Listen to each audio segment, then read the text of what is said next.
The small, exclusive club of rock musicians that can legitimately claim to be among the very best in the world got 4 new members this past year, the British rock quartet Coldplay, led by singer Chris Martin. In the midst of a deep recession and a music industry fighting for survival, the group's 4th straight multi-platinum album, Viva La Vida, has sold an astounding 7 million copies and snagged 7 nominations for tonight's Grammy Awards, including Best Album, Best Song, and Best Record. Its current world tour is virtually sold out, as we found out when we followed them from Orlando and Chicago to London and Belfast.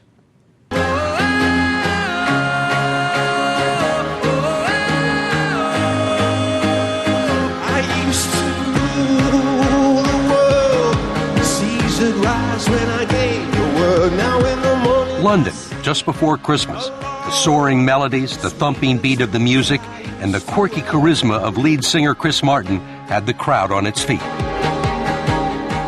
We rely more on enthusiasm than actual skill. Whatever you do, do it enthusiastically and people will like it more. I can't dance like Usher, I can't sing like Beyonce, I can't write songs like Elton John. But we can do the best we can with what we've got.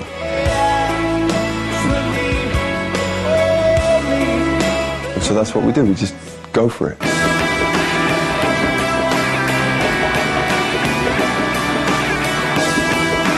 They're all barely 30, but they've already been together for 12 years. Martin and guitarist Johnny Buckland, bass player Guy Berryman, and drummer Will Champion.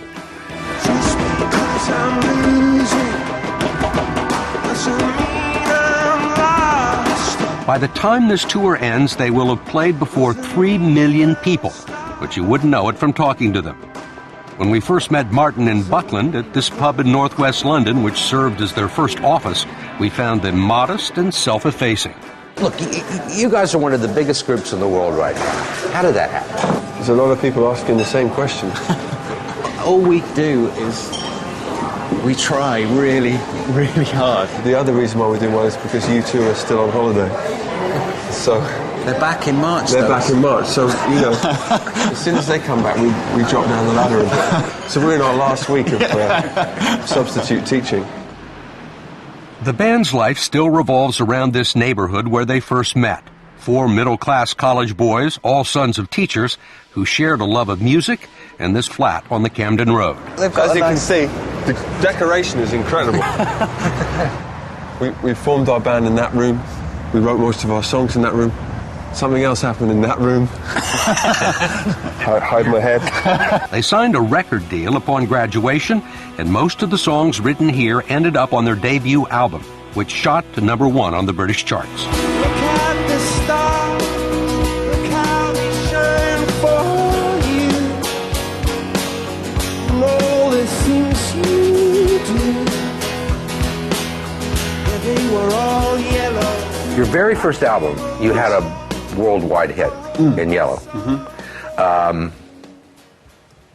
What's it about? Knows.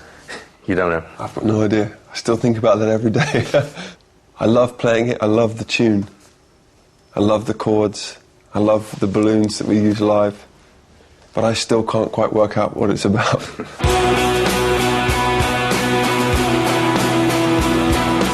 Even if I don't really feel like playing it, those guys have paid their ticket money. They want to see us play Yellow, so we'll play it. You want to give them what they came for. Yeah, and something extra, because when we look out from the stage, you can't really see people so much, but you can see the light of the doorway, of all the exits. So the way to tell at the beginning of a tour which songs are working and which ones aren't is if you see people's silhouettes in the exits, then it means you're probably not playing the right song, because a lot of people are going to get a hot dog or whatever. So I know we're doing okay when all the exits are clear. That's my way of judging it, the silhouette factor.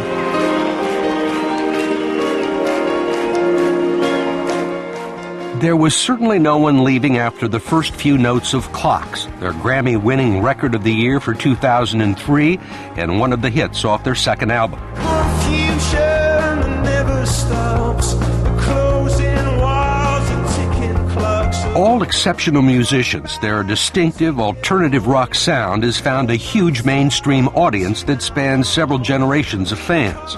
Not even Chris Martin quite knows how to classify the music, the band, or himself, as we found out. And you decided to be a rock star when? Well, I don't like the word rock star, the two words rock star.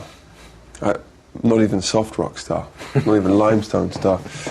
It's, I don't like those words. Why? Because I don't wear the right pants for that. you got to wear the right trousers if you're going to be a rock star.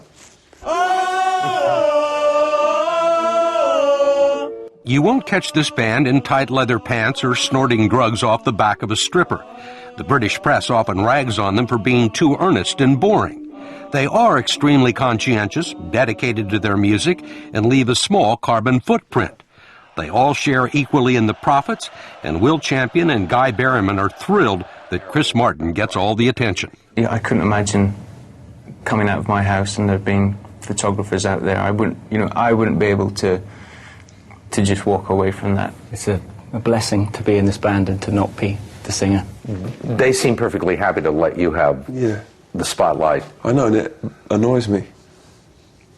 My dream is that Will suddenly says, I'm going to be a flamboyant homosexual drummer and wear outrageous clothes and say outrageous things. You'd like that? I would love nothing more. Partly just to see how it looked, but also because, sometimes you want a bit of help. Someone wrote that Chris Martin is like watching an unsteady trapeze act. One moment brimming with self-confidence, anxious and angst-ridden the next. Well, Steve, this is our home. We saw some of it at the band's Camden recording studio, where he was both structured and random, a bundle of kinetic energy, always on the move. One of the things that surprises me is you're out on tour, you're not even finished with this tour, and you're already working on the next album? Yeah. Take a break? No. Take a break when I'm 40 or 35. Not now. Not now. I've got to keep writing songs as long as I've got hair. Because once it goes, then I won't be able to go on stage. He's a compulsive worrier and list maker. He sends himself electronic messages and scrawls notes on scraps of paper, on his hands, and anything else that's available, lest he forgets some brilliant idea. You have notes written on the piano. Yeah, but this is just the beginning, so in 6 months this will all be covered, I think. And you have to repaint the piano? Yeah. When we finish something, we repaint. Like many artists, he is openly, gloriously neurotic.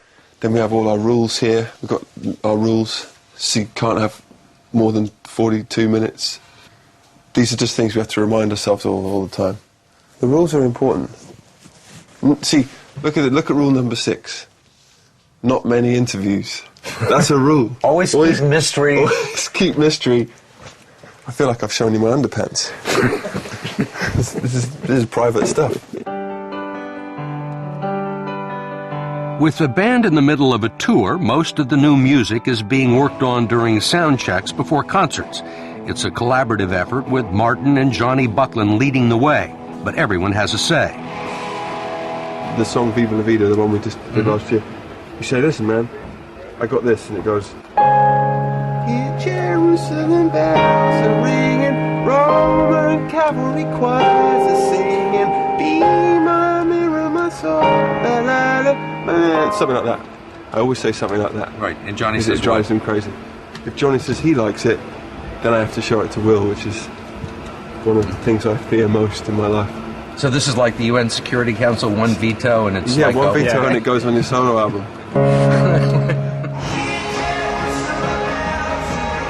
Given their professed history with Viva La Vida and their past track record writing songs, the band was stunned when not one, but 2 different artists claimed that Coldplay had plagiarized part of the melody.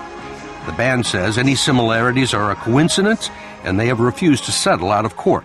I think that the way to deal with these things is if you know it's not true, then you just have to say, I'm really sorry, but it isn't true. That's it. The other alternative is like a 7-hour rant about why it isn't true and how it's just not possible. But I think for the purposes of today, it's better just to say, we just would never do that. Martin is used to some unwanted attention. Besides being rich and famous, he is also married to one of the most beautiful women in the world, Academy Award-winning actress Gwyneth Paltrow. It's made them pray for the paparazzi with whom Martin is frequently clashed, and fodder for the tabloids, which regularly run stories that the marriage and the band are on the verge of breaking up. So what's it like living in the tabloid world? 1 week you're divorced, the next week your band's broken up. It's terrible. That's what they're saying now. I'm glad I'm not me.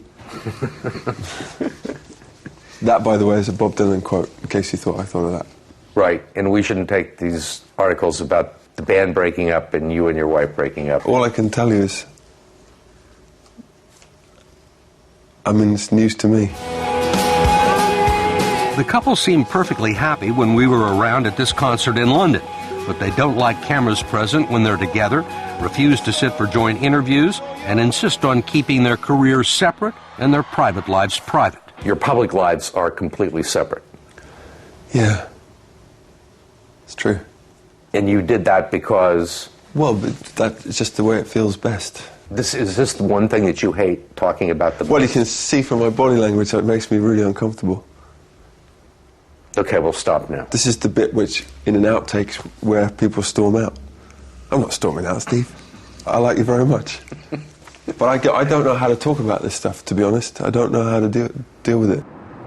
As they head out on the next leg of the tour, there is no road weariness or talk of exhaustion. In fact, they've been thinking about a song for next Christmas.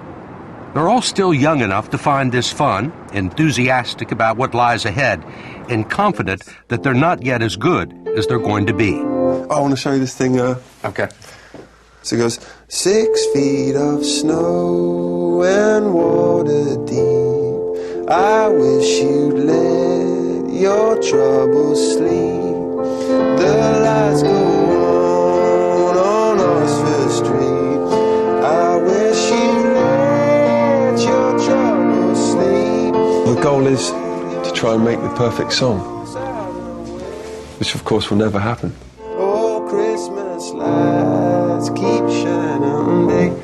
You wrote that yesterday? Yeah. That's going to be good, though. Yeah. I can feel it.